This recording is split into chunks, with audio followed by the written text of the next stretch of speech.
natural forest on Earth. When you read this headline out loud, even with the exclamation mark at the end, every sensible person will say that I'm out of my mind, and you will want to show me tons of photos with images of forests. I want you to believe that this is another trick. They make us think that this is a forest, when you actually are looking at 30-meter bushes. This is total bullshit and nonsense, you will say to me. Of course we know what forests look like, because we've all walked in them. Well, I expect that's how you will react, and that's fair. But after watching this video, its headline won't seem so strange to you, because you will reverse your concept of forests by 360 degrees. And now, first things first. We will begin with the well-known picture. Children see 9 dolphins on it, but adults see 2 lovers. A huge difference, don't you think? Try to see dolphins on it and see how hard it is.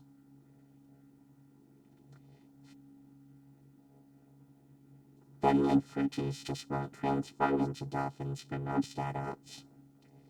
And that's funny because it's the opposite for kids. There's only one picture, but we see it completely differently. What is more, children and adults can't exchange perceptions. Why is this the case? It is simple. Eyes see the way the Matrix ordered them to, but that's not the way the real world works. Our eyes become traitors over time. We are blinded while in childhood. The outward world is quite different. We see things through a prism of habit and experience. And this prism distorts everything completely. At 30 years of age, this prism works to protect your mind. And at 40, you could go crazy without this prism. Do you think I'm exaggerating? Look at this photo. I'm claiming it is from a mesa that was formed from a magmatic melt from the Earth's depths about 200 million years ago. You think I'm out of my mind? Maybe you're out of your mind. You'll understand soon. We will come back to this plot of grass later. For now, remember how we bumped into this old stump. Sometimes humans even try to take photos trying to hug the unhuggable trunk of a tree. But really think about it, old trees are a rarity.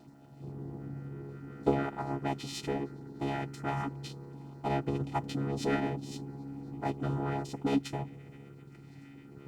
There is an uproar in the inimitable forest, like all forests on the earth. Even in Siberia are not older than 200 years old. Where are the giants?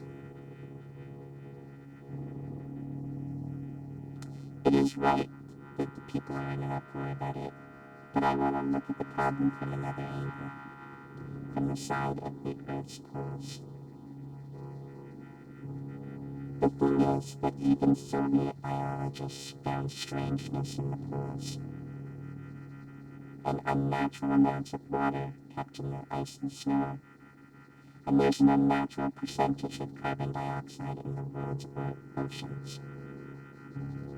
This abnormal concentration tells us exactly about a worldwide fire of the past.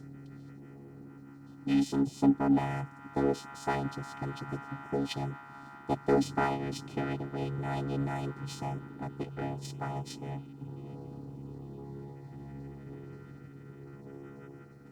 We all know that living cells consist of hydrogen and carbon, so the ice and the poles are made mostly from water, from burned organisms.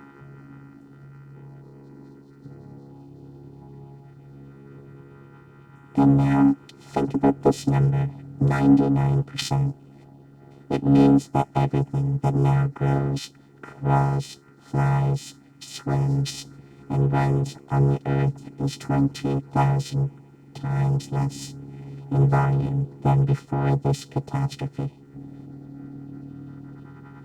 20,000 times.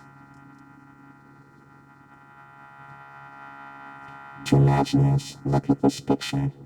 This piece of bread is humans, plants, animals. Just this pathetic small piece of bread on this large transport truck represents Earth's biosphere before those times. I hope you understand that today's myth of overpopulation is just pure hoax and nonsense. 100%. But here's the problem. Biologists divide this number between all the continents and only calculated into this figure the dry land, not all the ice and snow that is on the earth. And there's a lot of snow and ice. Fact is fact. But as always, elimination can come subtly, and stereotypical thinking is to blame. 30-meter tall forests are like a virus that takes over both our brains, and especially the brains of biologists, which prevent us from finding a solution to this problem. If plants can't fit broadwise, then we should fit them outwards, and then it should make sense.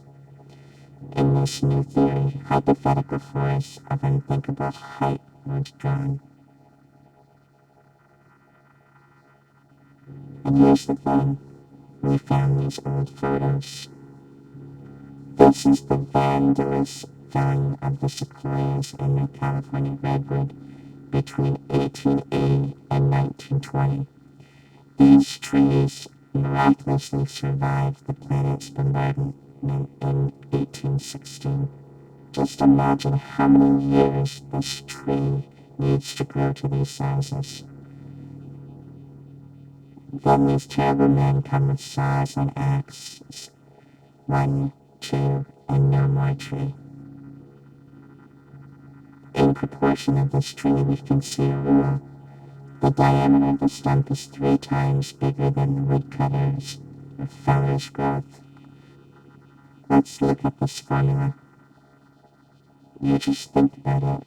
You are entering a forest that is not usually 30 meters, but 100 meters. Here are your fairy forests from fairy tales and books. Forests that are lost because of such barbarians. I understand that they are just wage workers, and they must feed their families. But this is just an order from above.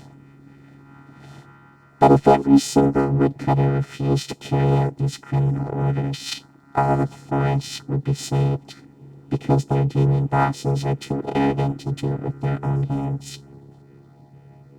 And that is why I will send these merry woodcutters defenders to a well-known place. Look at this photo carefully. They look like satanic bacteria that want to kill the forest organism. For those who think that trees were killed just because of wood materials, I want to dispel your claims. Trees are energy generators. They produce constant electricity, oxygen from photosynthesis, food. They have a root network and are programmed to exchange data. Our ancestry had a theory that trees are programmed to keep data from everything on the planet and save it in their information portal in their carbon fibers. I do not know the reason, but some sequoias that these vandals left alive even put a fence around it and called it a wildlife sanctuary. Of course, park guides will tell you tales from the crypt. How in the stupid Zoic era, stupid soars scratched their booty on the old sequoias of California. Let's summarize everything. The names of the giant trees of the past are found. and hopeless ice and snow of the poles took their place in human mosaic. It seems like everything is clear, but it is not. Nothing is so simple. If we take myths and legends of all nations, you can find lots of stories about people, animals, and plants morphing into stone. This is normal because paleontologists all over the world dig petrified fossils of humans, animals, and plants. There are so many of them that old museums are overfilled with petrified fossils of clovers, frogs, lizards, pieces of dinosaurs, and so on. Frogs and clovers are fine, but what about the forests? Guys, where are the trees? Old sequoias of California do not fit here because they are made of carbon. It means they are not related to the Silicon era. Why do I know this? First off, they were cut and sawed by standard instruments. All axes and saws would break if they had this cut silicon. So where are the silicon trees if those giants from carbon are not related to the Silicon era? Guess what? They were found. Guess where? In the same North America, in Arizona to be precise. Ah, the zone of the Aryans. There were so many things going on there. The giant quarry that is now called the Grand Canyon. Like one person under the nickname Wake Up Human said, it is an apogee of the cynicism to name Quarry Waste as a national park. It is not a national park. It is just a quarry.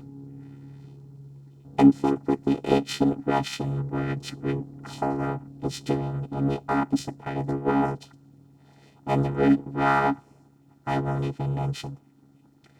Here is the city of Aryans, from which left only the vortex that made Huygens meteorite 50,000 years ago.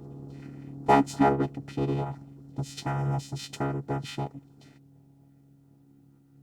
Oh, and by the way, here are silicon trees. I wanted to introduce to you the museum under the open sky. Petrified trees here are just scattered in the desert and also fenced. Everyone today can visit this circus called Petrified Forest.